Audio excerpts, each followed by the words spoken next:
Hello plus 2 class. In the previous video already we have discussed the long period objectives or objectives of the planning. Now I am going to discuss short period goals or objectives, or we can say objectives of the plans. Short period objectives means objectives ਸਾਡੇ plan to plan depend ਕਰਦੇ ਆ ਕਿ ਸਾਡੇ current needs ਕੀ ਹੈ, ਉਹਨਾਂ ਦੇ according ਇਹ change ਹੁੰਦੇ ਰਹਿੰਦੇ ਆ. Here they have specified the objectives. When first plan was initiated, the country ਕੋਲ ਆਪਣੀ ਨੀਡਸ ਨੂੰ ਫੁੱਲਫਿਲ ਕਰਨ ਦੇ ਲਈ ਸਫੀਸ਼ੀਐਂਟ ਫੂਡ ਗ੍ਰੇਨਸ ਨਹੀਂ ਸੀ. Then for that first period was focused on the higher agriculture production so that ਕਿ ਅਸੀਂ ਜਿਹੜੀ ਫੂਡ ਗ੍ਰੇਨਸ ਦੀ ਸ਼ਾਰਟੇਜ ਹੈ ਉਹਨੂੰ improve ਕਰ ਸਕੀਏ. Then in a first plan we have achieved the increase the agriculture production. So now it's a time to move to the industrial production. ਤਾਂ ਅਸੀਂ first plan ਜਦੋਂ ਅਸੀਂ ਕੀਤਾ ਤਾਂ ਸਾਡਾ ਫੋਕਸ ਸ਼ਿਫਟ ਹੋ ਗਿਆ ਐਗਰੀਕਲਚਰ ਤੋਂ ਇੰਡਸਟਰੀ 'ਤੇ. In a third period plan ਅਸੀਂ ਪ੍ਰੋਡਕਸ਼ਨ ਵੀ ਕਰ ਚੁੱਕੇ ਸੀ agriculture, because agriculture production needs for the raw material in the industries.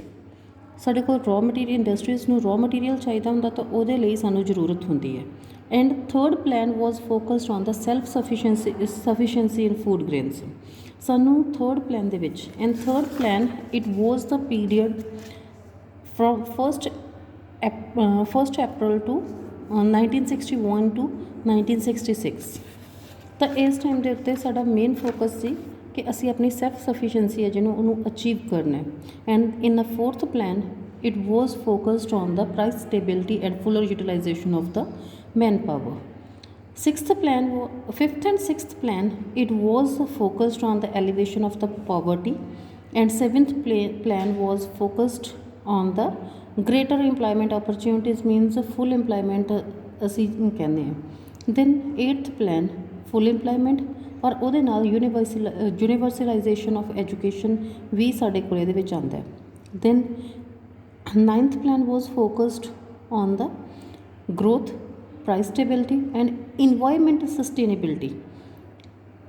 growth means ਆਪਣੀ ਇਕੋਨਮੀ ਨੂੰ ਗਰੋ ਕਰਨਾ, whereas price stability prices regularly ਸਾਡੀਆਂ ਰਾਈਜ਼ ਕਰਨੀਆਂ ਸ਼ੁਰੂ ਹੋ ਗਈਆਂ ਸੀ, ਔਰ ਇਹ ਟਾਈਮ ਸੀ ਕਿ ਆਪਣੀ ਪ੍ਰਾਈਸਿਸ ਨੂੰ ਅਸੀਂ ਕੰਟਰੋਲ ਕਰ ਲਈਏ, ਇਨਫਲੇਸ਼ਨ ਨੂੰ ਚੈੱਕ ਕਰੀਏ. Then environmental sustainability, because of the higher pressure of the population, ਤਾਂ ਸਾਡੇ ਕੋਲ ਜੋ ਆਪਣੇ ਰਿਸੋਰਸਿਸ ਸੀ ਉਹਨਾਂ ਨੂੰ ਆਉਣ ਵਾਲੇ ਟਾਈਮ ਦੇ ਲਈ ਵੀ ਅਸੀਂ ਆਪਣੇ ਸੇਵ ਕਰਕੇ ਰੱਖਣੇ. ਤਾਂ ਇਸ ਤਰੀਕੇ ਦੇ ਨਾਲ ਅਸੀਂ ਆਪਣੇ ਰਿਸੋਰਸਿਸ ਨੂੰ ਯੂਟੀਲਾਈਜ਼ ਕਰੀਏ ਤਾਂ ਕਿ ਅਸੀਂ ਆਪਣੇ ਜਿਹੜੀ ਫੋਕਸ ਹੈ ਉਹ ਨੈਕਸਟ ਜਨਰੇਸ਼ਨਸ ਦੇ ਲਈ ਵੀ ਅਸੀਂ ਉਹਨਾਂ ਨੂੰ ਰਿਸੋਰਸਿਸ ਨੂੰ ਮੇਨਟੇਨ ਕਰ ਸਕੀਏ. Then 10th plan was stressed on the need for the better quality of life, means we have to eradicate the poverty so that ਕਿ ਉਹਨਾਂ ਦੀ ਲਾਈਫ ਹੈ ਜਿਹੜੀ ਉਹਨੂੰ ਇੰਪਰੂਵ ਕਰ ਸਕੀਏ. Then poverty reduction, job creation and protection of the environment was the focus area of the 11th plan. In the 12th plan we have stress on the sustainable development as well as inclusive growth. Inclusive growth already we have discussed ਕਿ ਸਾਡੇ ਕੋਲ ਜਦੋਂ ਅਸੀਂ ਜ਼ਿਆਦਾ ਤੋਂ ਜ਼ਿਆਦਾ ਲੋਕਾਂ ਨੂੰ ਇਨਵੋਲਵ ਕਰਨਾ ਇਨ ਦਾ ਪ੍ਰੋਡਕਸ਼ਨ ਪ੍ਰੋਸੈਸ, ਕਿ ਗਰੋਥ ਪ੍ਰੋਸੈਸ ਦੇ ਵਿੱਚ ਮੋਰ ਐਂਡ ਮੋਰ ਪੀਪਲ ਹੈ ਜਿਹੜੇ ਉਹ ਜਦੋਂ ਅਸੀਂ ਇਹਨਾਂ ਨੂੰ ਕਰਦੇ ਹਾਂ. And benefit of the growth must be share across the wider area, ਕਿ ਇਹ ਨਾ ਹੋਵੇ ਕਿ ਕੁਛ ਲੋਕਾਂ ਦੇ ਕੋਲ ਹੀ ਰਹਿ ਜਾਵੇ, ਤਾਂ ਸਾਡੇ ਕੋਲ ਵਾਈਡਰ ਏਰੀਆਜ਼ ਦੇ ਵਿੱਚ ਵੀ ਅਸੀਂ ਉਹਨਾਂ ਨੂੰ ਇਹੋ ਕਰਨਾ. Then main focus was on the achieving the better quality life across all the sections. It is included under the inclusive growth. Next we are having features of economic policy pursued under planning till 1991. 1991 ਤੱਕ ਸਾਡੇ ਕੋਲ economic planning ਜੋ ਵੀ ਸਾਡੇ ਕੋਲ ਆਉਂਦੀ ਸੀ ਤਾਂ ਉਹਦੇ ਲਈ ਸਾਡੇ ਫੀਚਰਸ ਕਿੱਦਾਂ ਦੇ ਆਉਂਦੇ ਆ, because 1991 is the year of divide, economic divide we can say. ਤਾਂ ਉਸ ਪੀਰੀਅਡ ਤੋਂ ਪਹਿਲਾਂ ਅਤੇ ਬਾਅਦ ਦੇ ਵਿੱਚ ਸਾਡੇ ਕੋਲ ਸਾਡੀ ਇਕਨੋਮਿਕ ਪੋਲਿਸੀ ਦੇ ਵਿੱਚ ਬਹੁਤ ਸਾਰੀਆਂ ਚੇਂਜਿਸ ਸੀ. That's why it is up to the 1991. First is heavy reliance on public sector. Up to this period our economy was heavily rely on the public sector, means basic ਜਿੰਨੀਆਂ ਵੀ ਸਾਡੇ ਕੋਲ industries ਆਉਂਦੀਆਂ ਸੀ, all the industries were under the control of the government. 17 industries ਸੀਗੀਆਂ ਜਿਹੜੀਆਂ ਉਹ public sector ਦੇ ਕੋਲ ਸੀ, whereas 12 industries were earmarked for the private sector. Means economy was adopting the socialistic pattern. Regulated development of private sector. Private sector ਨੂੰ promote ਤੇ ਕੀਤਾ ਗਿਆ, they have given some industries for the private sector, but it was regulated. ਤਾਂ ਉਹਦੇ ਲਈ regulation act ਬਣਾਇਆ ਗਿਆ, that is was industrial act 1948. ਇਹਦੇ ਵਿੱਚ ਅਗਰ ਕੋਈ ਪ੍ਰਾਈਵੇਟ ਇੰਡਸਟਰੀ ਆਪਣੇ ਆਪ ਨੂੰ ਇਸਟੈਬਲਿਸ਼ ਕਰਨਾ ਚਾਹੁੰਦੀ ਹੈ, they need license and registration. Without this it is not possible to enter into the industrial sector. And similarly 1969 ਦੇ ਵਿੱਚ ਅਗੇਨ ਉਹਨਾਂ ਨੂੰ ਰਿਸਟ੍ਰਿਕਸ਼ਨ ਦੇ ਲਈ ਸਾਡੇ ਕੋਲ ਇੱਕ ਐਕਟ ਬਣਾਇਆ ਗਿਆ, that is monopolies and restrictive trade practices. This is MRTP act 1969, ਜਿਹਦੇ ਵਿੱਚ expansion of existing industries in the private sector was restricted, ਕਿ ਅਸੀਂ ਅਗਰ ਕੁਝ ਪਲੇਸਿਸ ਦੇ ਉੱਤੇ ਇੰਡਸਟਰੀਜ਼ ਨੂੰ ਐਕਸਪੈਂਡ ਕਰਨਾ ਚਾਹੁੰਦੇ ਹਾਂ ਤਾਂ ਉਹਨੂੰ ਰਿਸਟ੍ਰਿਕਟ ਕਰ ਦਿੱਤਾ ਗਿਆ. The main motive was no concentration of economic power. Concentration of economic power in the hand of few people. ਅਗਰ ਅਸੀਂ ਅੱਜ ਦੀ ਇਰਾ ਦੀ ਗੱਲ ਕਰਦੇ ਹਾਂਗੇ, ਹੁਣ ਦੇ ਟਾਈਮ ਦੀ ਗੱਲ ਕਰਦੇ ਹਾਂ, ਦੈਨ ਕੁਛ ਸਾਡੇ ਕੋਲ ਇੰਡਸਟਰੀਜ਼ ਆ ਜੋ ਸਾਡੀ ਮੇਜਰ ਇੰਡਸਟਰੀਜ਼ ਨੂੰ ਐਕਵਾਇਰ ਕਰਨਾ ਚਾਹੁੰਦੇ ਆ. ਅਗਰ ਅਸੀਂ ਹੁਣ ਦੇ ਟਾਈਮ ਦੇਖਦੇ ਹਾਂ ਤਾਂ Reliance, major concentration of the economic power in the hand of the Reliance Ambani group ਦੇ ਕੋਲ ਹੀ ਹੈ. ਹਰ ਇੱਕ ਲਾਈਕ ਰੇਲਵੇਜ਼ ਹੈ, ਉਹਨਾਂ ਨੂੰ ਪ੍ਰਾਈਵੇਟਾਈਜ਼ ਕੀਤਾ ਗਿਆ ਇਨ ਦੀ ਹੈਂਡ ਆਫ ਦਾ. ਕੋਈ ਵੀ ਅਸੀਂ ਦੇਖੀਏ petrol pumps, shopping malls, we are having more reliance on this, and this is called economic concentration, a concentration of economic power. Then protection of small scale industry and regulation of large scale industry. Small scale industries ਨੂੰ protect ਕੀਤਾ ਗਿਆ because small scale industry is related to the labor intensive technique, and large scale industries ਨੂੰ regulate ਕੀਤਾ ਗਿਆ through the MRTP act. And MRTP act already we have discussed ਕਿ ਕੁਛ industries ਨੂੰ expand ਕਰਨ ਦੇ ਉੱਤੇ ਉਹਨਾਂ ਨੇ ਰਿਸਟ੍ਰਿਕਸ਼ਨਸ ਲਗਾਈਆਂ ਹੋਈਆਂ ਸੀ. ਸਮੋਲ ਸਕੇਲ ਇੰਡਸਟਰੀਜ਼ ਆ ਜਿਹੜੀਆਂ, ਉਹਨਾਂ ਨੂੰ ਪ੍ਰੋਟੈਕਸ਼ਨ ਦਿੱਤੀ ਗਈ ਕੰਪੀਟੀਸ਼ਨ ਤੋਂ, ਬਿਕੋਜ਼ ਜ਼ਿਆਦਾਤਰ ਸਮੋਲ ਸਕੇਲ ਇੰਡਸਟਰੀਜ਼ ਹੈਗੀਆਂ ਜਿਹੜੀਆਂ ਉਹ ਸਮੋਲ ਇਨਵੈਸਟਮੈਂਟਸ ਦੇ ਨਾਲ ਹੁੰਦੀਆਂ, and more over they are having more labour techniques, ਤਾਂ ਲੇਬਰ ਨੂੰ ਵਰਕ ਜ਼ਿਆਦਾ ਮਿਲਦਾ. Several boards like Handloom Board, Silk Board were established to promote the small scale products of small scale industries in the global market.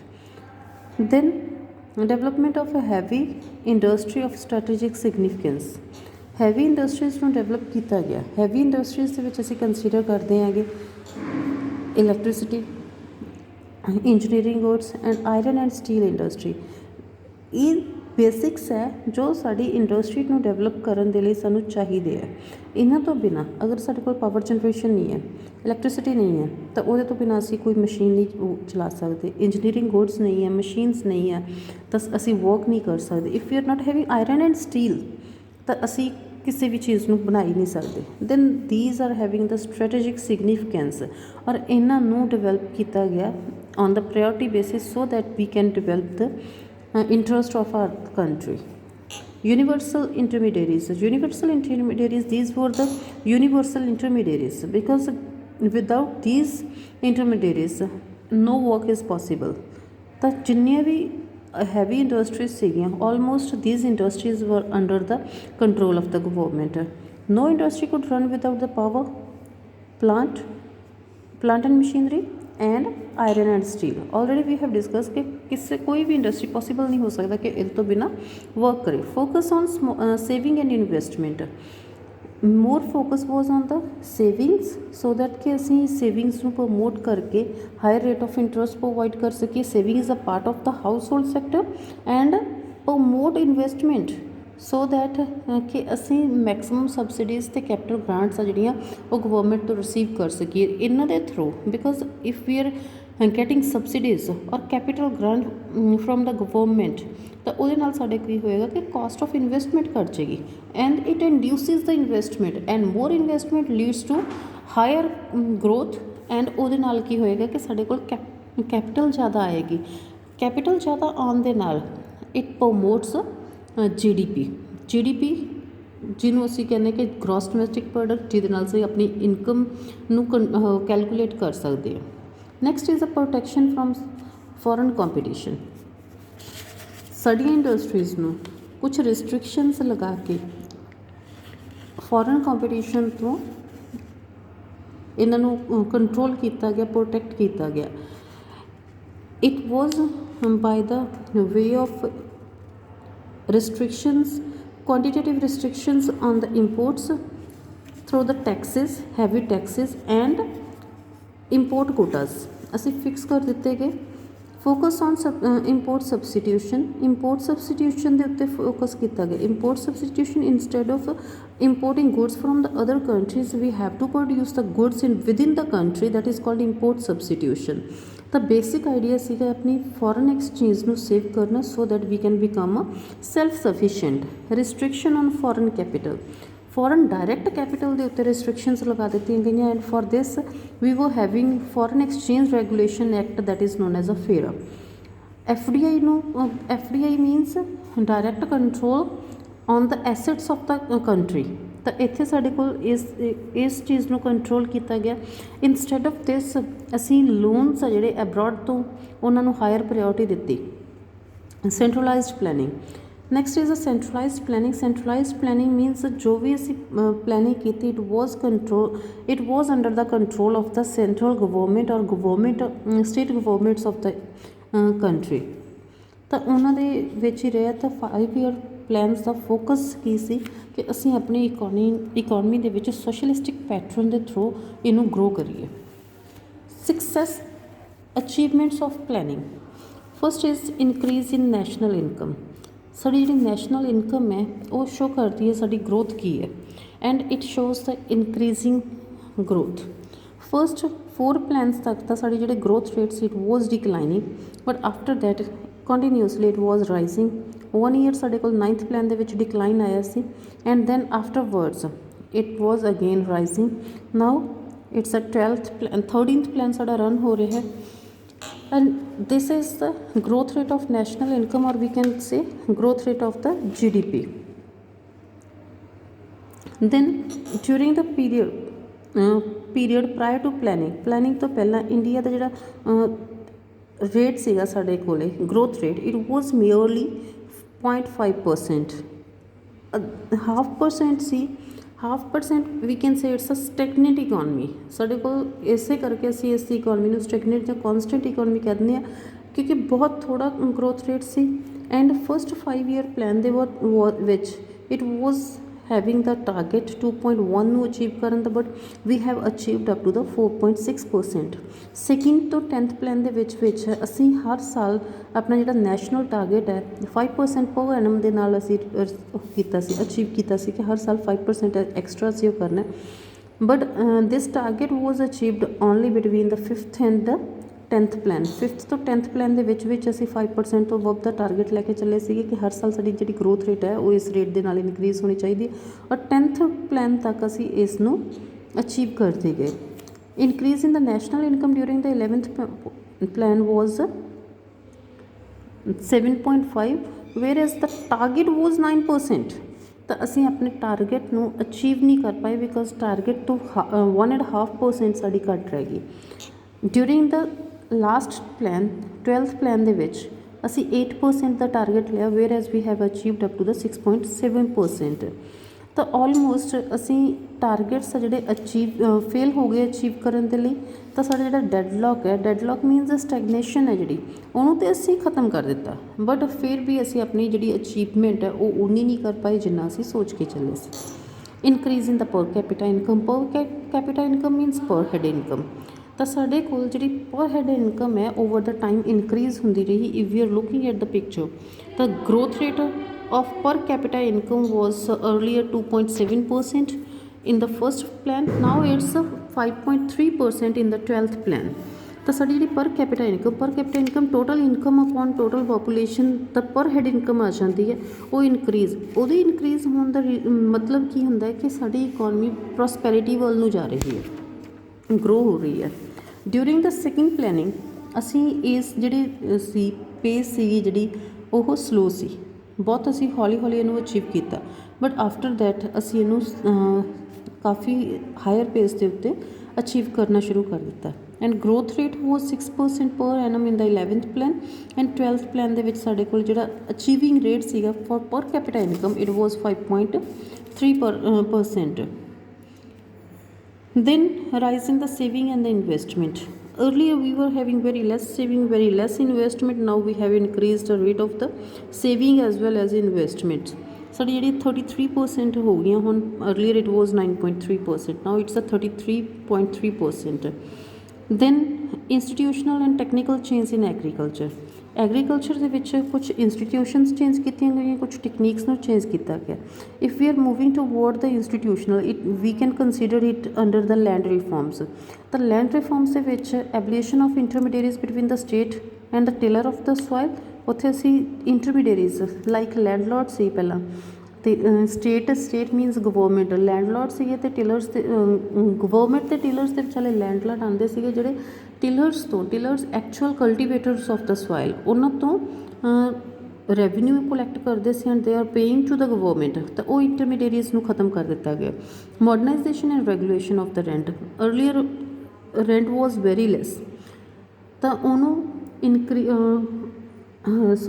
Rent ਜਿਹੜਾ ਉਹ ਬਹੁਤ hire ਲਿਆ ਜਾਂਦਾ ਸੀ। ਜਿਹੜੇ ਟੀਨੈਂਟਸ ਹੁੰਦੇ ਸੀਗੇ ਉਹਨਾਂ ਦੇ ਕੋਲ ਬਹੁਤ ਥੋੜ੍ਹੀ ਅਮਾਊਂਟ ਬਚਦੀ ਸੀ, near about 50% means half of the crop ਜਿਹੜਾ ਉਹਨਾਂ ਤੋਂ ਰੈਂਟ ਲੈ ਲਿਆ ਜਾਂਦਾ ਸੀ। ਉਸ ਤੋਂ ਬਾਅਦ ਇਹਨੂੰ ਰੈਗੂਲਰਾਈਜ਼ ਕਰਕੇ ਉਹ 2/3 ਕੀਤਾ ਗਿਆ, 1/3 ਆਫ ਦਾ ਕਰੋਪ ਕੀਤਾ ਗਿਆ।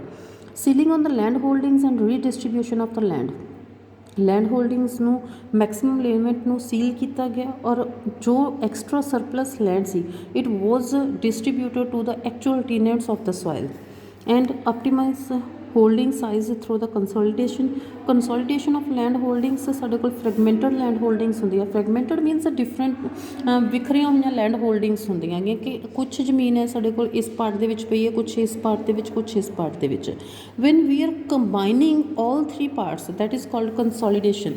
ਤਾਂ ਉਹਦੇ ਨਾਲ ਸਾਡੇ ਕੋਲ ਐਗਰੀਕਲਚਰ ਦੇ ਵਿੱਚ, ਫਾਰਮਿੰਗ ਦੇ ਵਿੱਚ ਕਾਫੀ ਇੰਪਰੂਵਮੈਂਟਸ ਆਈਆਂ। Improvement in technology, through the improvement in the technology we have improved the seeds.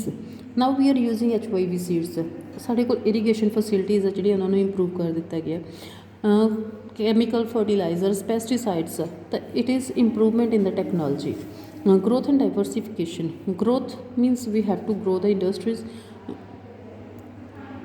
ਅਸੀਂ ਮਸ਼ੀਨਸ ਦੇ ਨਾਲ ਜਾਂ ਅਸੀਂ ਕੈਮੀਕਲ ਫਰਟੀਲਾਈਜ਼ਰਸ ਦੇ ਨਾਲ ਅਸੀਂ ਆਪਣੇ ਉਹਨੂੰ ਗਰੋ ਕਰਦੇ ਹਾਂ। ਐਂਡ ਡਾਈਵਰਸੀਫਿਕੇਸ਼ਨ ਮੀਨਸ ਅਸੀਂ ਆਪਣੇ ਪ੍ਰੋਡਕਸ਼ਨ ਦਾ ਜਿਹੜਾ ਏਰੀਆ ਹੈ, ਪਹਿਲਾਂ ਇੱਕ ਏਰੀਆ ਦੇ ਵਿੱਚ ਅਸੀਂ ਪ੍ਰੋਡਿਊਸ ਕਰ ਰਹੇ ਸੀ, now we are producing in the more areas ਮਤਲਬ ਪਲੇਸ ਨਹੀਂ ਆਉਂਦਾ, ਏਰੀਆਜ਼ ਮਤਲਬ ਕਿ ਅਸੀਂ ਪਹਿਲਾਂ ਇੱਕ ਚੀਜ਼ ਦੀ ਪ੍ਰੋਡਕਸ਼ਨ ਕਰ ਰਹੇ ਸੀ, like we are producing agriculture ਦੇ ਵਿੱਚ ਅਗਰ ਅਸੀਂ ਗੱਲ ਕਰਦੇ ਹਾਂ ਵੀਟ ਪ੍ਰੋਡਿਊਸ ਕਰਦੇ ਸੀ, now we are producing pulses, rice, food grains, ਸਾਡੇ ਕੋਲ ਅਦਰ ਫੂਡ ਗ੍ਰੇਨਸ ਆ ਜਾਂਦੇ ਆ, ਬਾਰਲੇ, ਮੇਸ, ਉਹਨਾਂ ਨੂੰ ਅਸੀਂ ਪ੍ਰੋਡਿਊਸ ਕਰ ਰਹੇ ਹਾਂ, ਫਲੋਰੀਕਲਚਰ ਨੂੰ ਅਡੋਪਟ ਕਰ ਰਹੇ ਹਾਂਗੇ। ਤਾਂ ਉਹ ਅਲਾਈਡ ਐਕਟੀਵਿਟੀਜ਼ ਜਿਹੜੀਆਂ ਅਸੀਂ ਯੂਜ਼ ਕਰਦੇ ਹੈਗੇ ਦੈਟ ਇਜ਼ ਕਾਲਡ ਡਾਈਵਰਸੀਫਿਕੇਸ਼ਨ। ਤਾਂ ਇੰਡਸਟਰੀਜ਼ ਦੇ ਵਿੱਚ ਵੀ ਸਿਮਿਲਰਲੀ ਅਸੀਂ ਡਾਈਵਰਸੀਫਿਕੇਸ਼ਨ ਨੂੰ ਅਡੋਪਟ ਕੀਤਾ।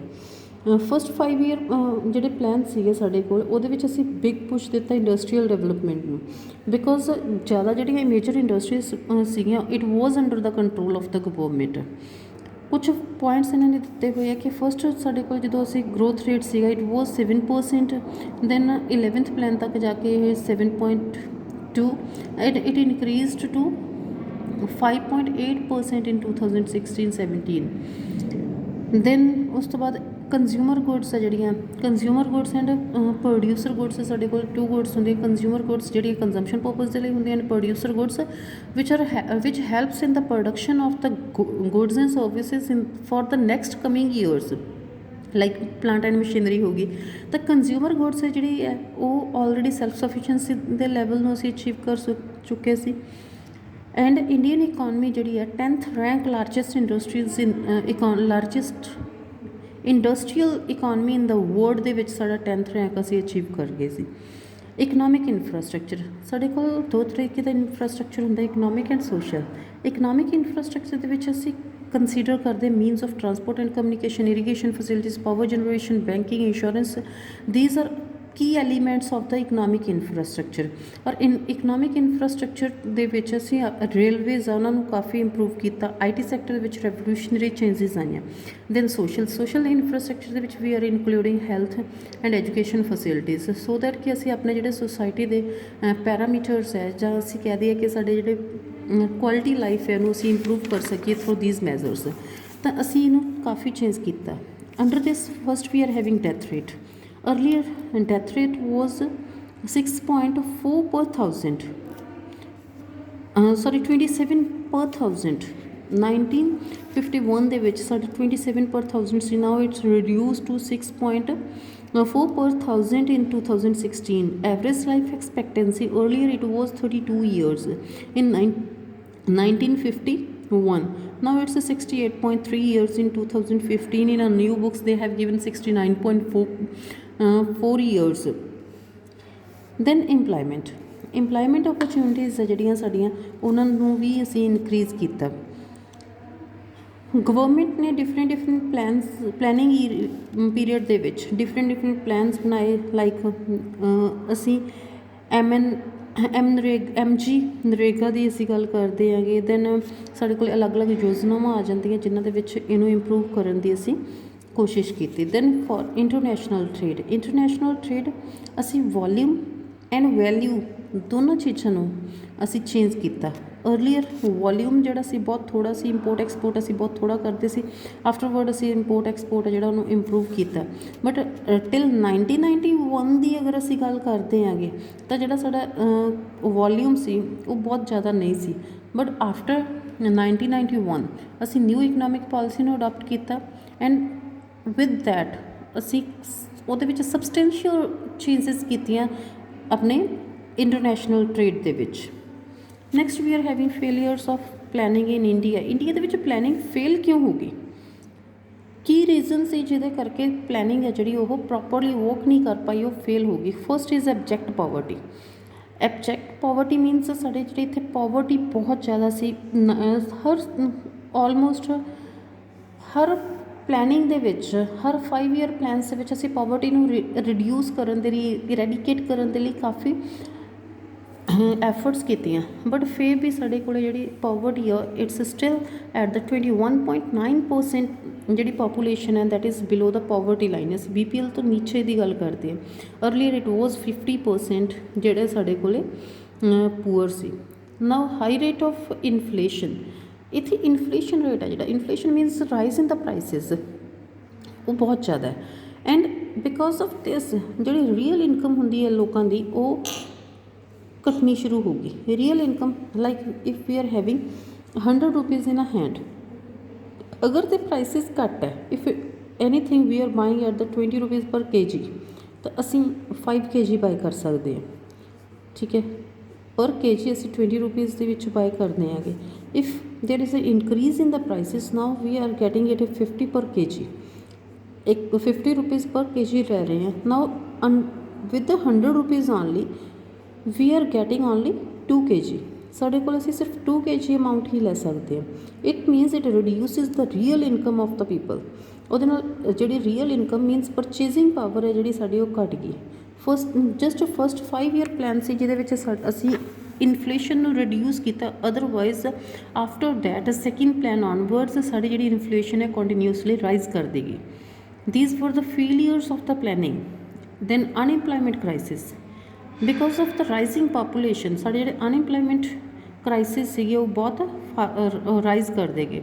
ਇਨਐਡਿਕੁਏਟ ਇਨਫਰਾਸਟਰਕਚਰ ਸਾਡਾ ਪ੍ਰੋਪਰ ਨਹੀਂ ਸੀ। ਲਾਈਕ ਪਾਵਰ ਹੋ ਗਿਆ, ਰੋਡਸ ਹੋ ਗਿਆ, ਡੈਮਸ ਹੋ ਗਿਆ, ਤਾਂ ਸਾਡੇ ਕੋਲ ਇਹ ਪ੍ਰੋਪਰ ਨਹੀਂ ਸੀਗਾ। ਤਾਂ ਇਹਦੇ ਕਰਕੇ ਵੀ ਸਾਡਾ ਜਿਹੜਾ ਗਰੋਥ ਰੇਟ ਹੈ ਉਹ ਘਟਿਆ। ਸਕਿਊਡ ਡਿਸਟਰੀਬਿਊਸ਼ਨ ਆਫ ਇਨਕਮ ਹੈ ਜਿਹੜੀ ਉਹ ਕੁਛ ਲੋਕਾਂ ਦੇ ਵਿੱਚ ਕੋਲ ਬਹੁਤ ਜ਼ਿਆਦਾ ਸੀ ਔਰ ਕੁਛ ਲੋਕਾਂ ਦੇ ਕੋਲ ਬਹੁਤ ਘੱਟ ਸੀ। And it influenced our economy. Like top 20% people were acquiring 50% of the total ਸਾਡੇ ਕੋਲ ਜਿੰਨੀ ਵੀ GDP ਆਉਂਦੀ ਹੈ। And bottom 40% people are acquiring only 15% ਹੀ ਉਹਨਾਂ ਕੋਲ ਆਉਂਦੀ ਹੈਗੀ ਟੋਟਲ GDP ਦਾ। ਐਂਡ ਅਸੀਂ ਪੋਲਿਸੀਜ਼ ਬਣਾਈਆਂ ਬਟ ਪ੍ਰੋਬਲਮ ਕਿੱਥੇ ਰਹੀ on the implementation and enforcement of the policies. ਜੋ ਵੀ ਅਸੀਂ ਪਲਾਨਸ ਬਣਾਏ ਸੀ ਉਹਨਾਂ ਨੂੰ ਅਸੀਂ ਫੋਕਸ ਨਹੀਂ ਕਰ ਸਕੇ। ਅਗਰ ਅਸੀਂ ਫੇਲੀਅਰ ਦੀ ਗੱਲ ਕਰਦੇ ਹਾਂ ਤਾਂ ਗਵਰਨਮੈਂਟ ਨੇ 1991 ਦੇ ਵਿੱਚ ਇੱਕ ਯੂ ਟਰਨ ਲਿਆ ਸੋ ਦੈਟ ਕਿ ਅਸੀਂ ਆਪਣੀ ਪੋਲਿਸੀ ਨੂੰ ਕੰਟਰੋਲ ਕਰ ਸਕੀਏ। Then it is driven to the new economic policy, ਜਿਹਦੇ ਨਾਲ ਅਸੀਂ ਆਪਣੇ ਜਿਹੜੇ ਪ੍ਰੋਗਰਾਮਸ ਆਫ ਗਰੋਥ ਹੈ ਉਹਨੂੰ ਫਾਸਟਰ ਪੇਸ ਦੇ ਉੱਤੇ ਗਰੋ ਕੀਤਾ।